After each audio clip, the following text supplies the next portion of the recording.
ଆପଣଙ୍କ ପରିଚୟ? ଅଞ୍ଜନା ମିଶ୍ର, ତେଜସ୍ୱିନୀ ମହିଳା ସଂଗଠନର ସମ୍ପାଦିକା। ଆପଣ ବାସୁଦେବପୁର ଆସିଥିଲେ, କେଉଁଠିକି ଆସିଥିଲେ, କ'ଣ ପାଇଁ ଆସିଥିଲେ?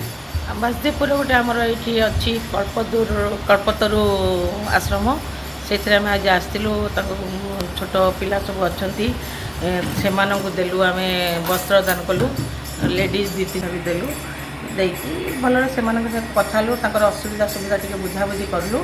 କରିସାରି ଏବେ ପ୍ରସାଦ ସେବନ ବି ସେମାନେ ଆମ ପାଇଁ ଆରେଞ୍ଜମେଣ୍ଟ କରିଥିଲେ, ଆମେ ପ୍ରସାଦ ସେବନ କରିକି ଯାଉଛୁ। ଆପଣ କେଉଁ ଉପଲକ୍ଷେ ପିଲାମାନଙ୍କୁ ଆଜି ପୋଷାକ ବିତରଣ କଲେ? ଏଇଟା ରଜ ଉପଲକ୍ଷେ ଆମେ କରିଦେଲୁ ଆଉ, କାରଣ ଆମେ ରଜରେ କିଏ କୁଆଡ଼େ ପଳେଇ ଯିବେ, ସେଥିପାଇଁ ତା ପୂର୍ବରୁ ଆମେ ଏଇ କାମଟାକୁ ଆପଣ ରଜ ଉପଲକ୍ଷେ ପ୍ରଥମ କରି ଦେଉଛନ୍ତି ନା ଆଗରୁ ଦିଅନ୍ତି? ନା ଆଗରୁ ଆମେ ସବୁ ପ୍ରତିବର୍ଷ ଆମେ ଦେଉ।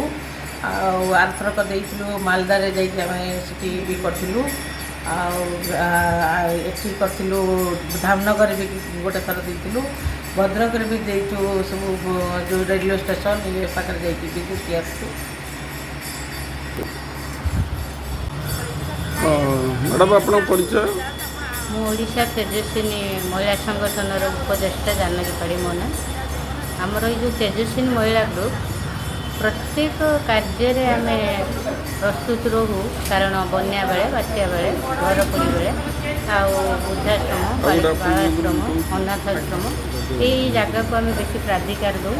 ସେ ଜାଗାରେ ଖାଦ୍ୟ, ବସ୍ତ୍ର ଆଉ ବିଭିନ୍ନ ପ୍ରକାର ଟିଫିନ୍, ପିଲାମାନଙ୍କର ସବୁ ତାଙ୍କର କାଗଜ କଲମ ଏମିତି ସବୁ ନେଇକି ଆମେ ବଣ୍ଟନ କରିଥାଉ। ଏଇଟା ଆମର ରଜ ଉପଲକ୍ଷେ ଏଇ କାର୍ଯ୍ୟଟା କରୁଛୁ, କାରଣ ଆମେ ଜାଣିଛୁ ଏଠି ଯେଉଁ ଆଶ୍ରମ ପିଲାମାନେ ରଜ ପରେ ଘରକୁ ପଳେଇବୁ, ଆମ ସଂଗଠନ ଲୋକ ଆଜି ଆସିଥିଲୁ, ସେମାନଙ୍କ ପାଇଁ ଖାଦ୍ୟ ବ୍ୟବସ୍ଥା ବି କରିଥିଲୁ।